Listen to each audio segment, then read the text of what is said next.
My dad was in Congress a long time ago, and I really took to heart the lessons that he tried to teach me then.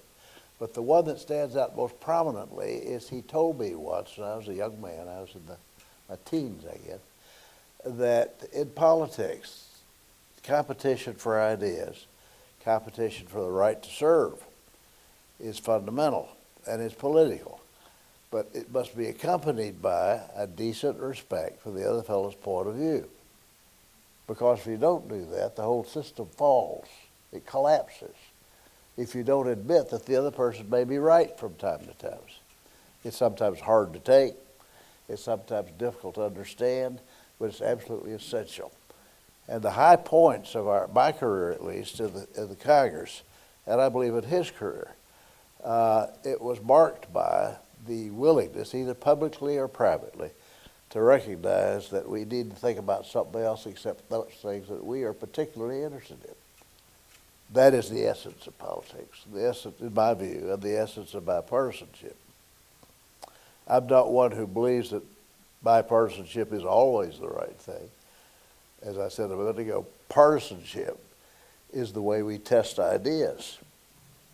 But partisanship must not be so arbitrary and so firm that you never admit of other ideas and don't at least listen to the other fellow's point of view. It was that philosophy of Howard Baker that existed 30 years ago that helped to make my administration successful in dealing with some of the more controversial issues of the time. And the kind of courageous leadership that Howard Baker showed as the minority leader, we had a majority of Democrats in the House and Senate then, was crucial.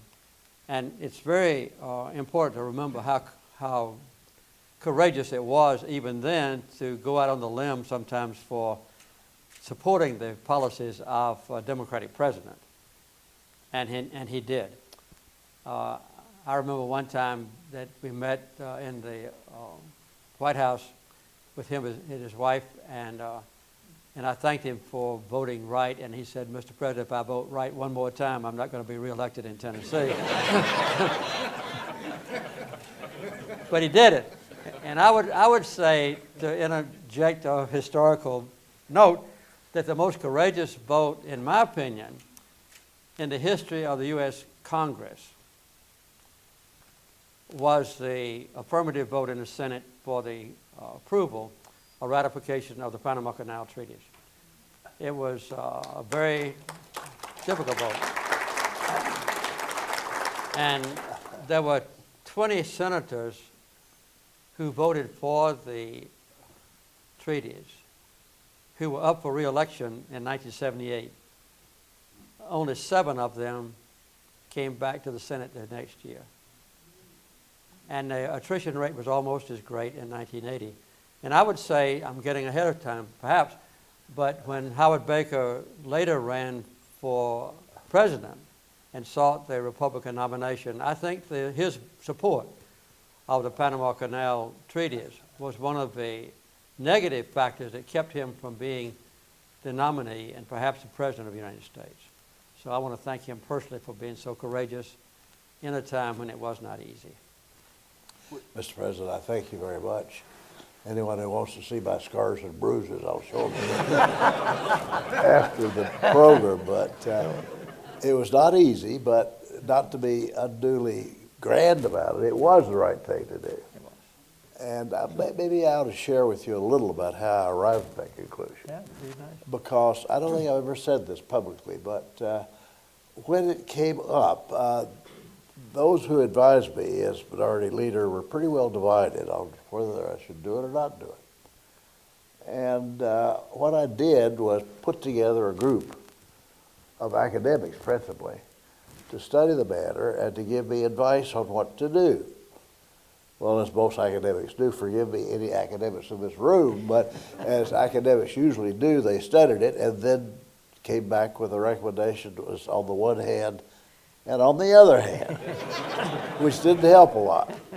But as a result of that, I made a decision You may remember Jim Cannon, who was my chief of staff, and before that was Nelson Rockefeller's chief of staff. Jim helped me with that, not with the substance of it, but with the courage to do it.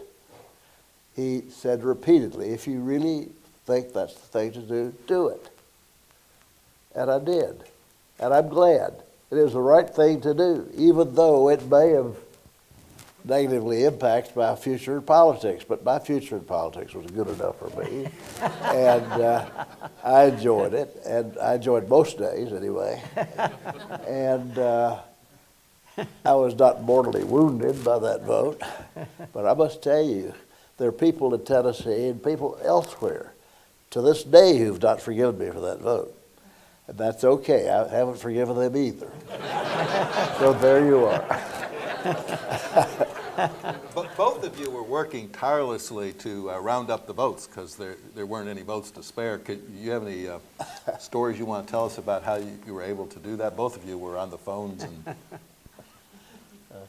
Well, I wrote a chapter in my book, Keeping Faith, about this. By the way, Rosen always likes me to announce that the book is still on sale. But but it was a tedious and sometimes fruitless appearing task because in the previous fall there had been a resolution introduced, and 48 senators approved the referendum not to change the Panama Canal Treaties, and we had to get 67 votes out of 100 to pass it, and so it was a very difficult thing to do. But so we had to deal with every one of the borderline senators, and one that I remember vividly was Hayakawa in California, a Japanese former president of a small college in California who had gotten famous by putting down student revolts, and he was elected elected to the U.S. Senate. Hayakawa was a scholar and a very peculiar man in many ways. Howard would know him better than I would, but one of the things of his academic career was that he was a noted semanticist, and he had written a textbook on semantics. Well, I knew that Hayakawa was doubtful about the Panama Canal Treaties, so I bought a copy of his book on semantics. It was about this thick, about like War and Peace. And I laboriously went through that book, and I underlined passages. I really studied the book, and then I invited Senator Hayakawa over to the Oval Office just to talk to me about the Panama Canal Treaties. And just in an introductory phase, I said, I read your book about semantics, and I said, it's very impressive. And he immediately thought that I was a liar.